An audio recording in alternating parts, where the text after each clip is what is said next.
Hi, I'm Kristina Jackson, natural food chef and holistic health coach, and we're here today to learn how to make a healthy chocolate almond milk.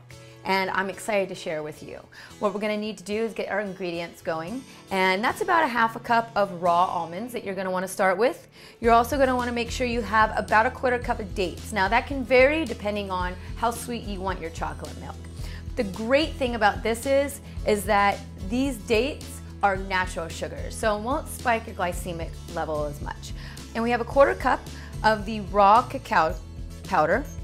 And we have about a good quantity of water here, and we're looking at about 4 cups. So we're going to add this slowly depending on the consistency we want it. Let's put this in the blender. We're going to add our almonds, we're going to add our dates, we're going to add our cacao powder, throw a little bit of water in there just to kind of get it started. I'm going to start off on a low speed just to kind of get all of the ingredients dancing in there and mixing together. We're going to add some more of our water. Give it another go.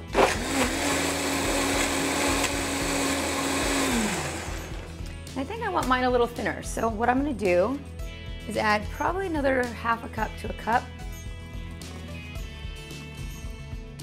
That should do it.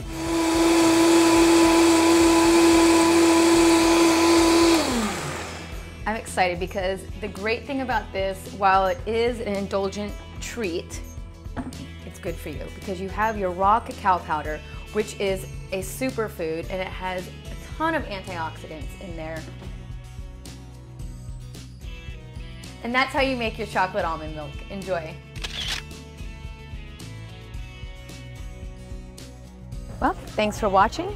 Be sure to check out our other videos here on Mahalo. And if you don't see something that you'd like, be sure to email me at requests@mahalo.com.